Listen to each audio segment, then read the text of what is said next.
Hi everyone, it's Rachel Karl here with RachelKarlOnline.com, and today I'm going to be sharing with you how to use Twitter for business. There's a lot of information out there that teaches you the real technical details of how to use Twitter for your business, how to set it up and create your background and all that information. But I like to stay on top of the latest trends in business. And so today I'm going to be sharing with you kind of the big picture of how to use Twitter for your business. So I hope this helps. And if this sounds interesting to you, then keep watching. We're going to talk about the four ways to really profit from using Twitter for business. So the first step for using Twitter for business is you need to ask yourself why you're using Twitter in the first place. There's a lot of reasons to be on Twitter. You want to engage in that conversation that's already happening. That's a given. And you want to ask yourself, well, is it to drive more traffic to my website, or is it to improve customer relations with people?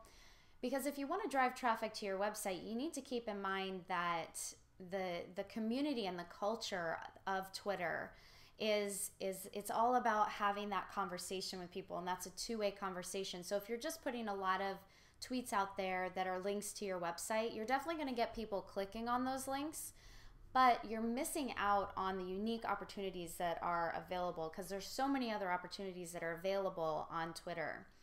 So you want to define what your goals are before you get started, and from there you can actually create your strategy of how you're going to actually utilize it as a real tool for your business. The second thing you want to keep in mind is you want to assign the right tweeters. And what I mean by that is you definitely do not want to grab that intern that's fresh out of college or still in college and say as her first project, that she's going to set up your Twitter account and start tweeting on behalf of your company. That would be a big mistake. And the reason why is because what you want when you're on Twitter is you want people who are dedicated employees, people who are knowledgeable about your products and services, because they're the ones that are going to be the best people to communicate from your business, from your business's voice out there to your potential customers, potential future employees, potential partners, and things like that. So you want people who are knowledgeable about your products and services, and you want people who are good listeners, and you want people who are trustworthy. So these are all the things that you need to look for when you're looking for people who are the right tweeters for your Twitter presence online. And the next thing is you really want to cultivate a voice. Every company has a brand, it has an image to uphold, and just your company has its own voice, its unique voice in the marketplace.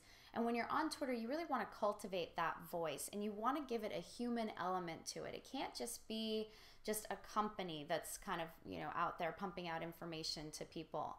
So you want to put a real human aspect to it. And one great way that you can do that I've seen done is when you create your Twitter background, then in your Twitter background, you actually put the faces and the names of the people who are tweeting on your behalf. So that way when customers go to your website, they can see the real people that are actually talking to them. They'll still see your company's logo in the main Twitter icon, but they're also going to see in your background, they're going to see the people that are actually doing the tweeting, which is a great thing from a customer perspective. All right, and then the fourth thing that you want to keep in mind is you want to follow the right people. So what you want to do is you want to follow people that fall within your target market, and you want to engage them in conversations and hopefully get them to follow you back, because by engaging in those conversations, they will follow you back, especially if what you're doing is valuable. You want to find people who are connectors.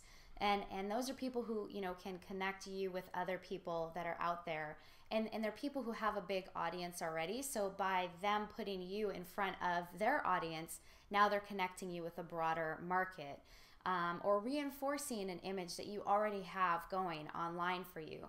And the way that you can find those people is Twitter has a little search box right up at the top of the bar, and you'll see their search in the search box there. You can search for people, you can search for key phrases or keywords, and you can start to find the conversations that are happening and the people that are engaging in the conversations, and you want to follow them.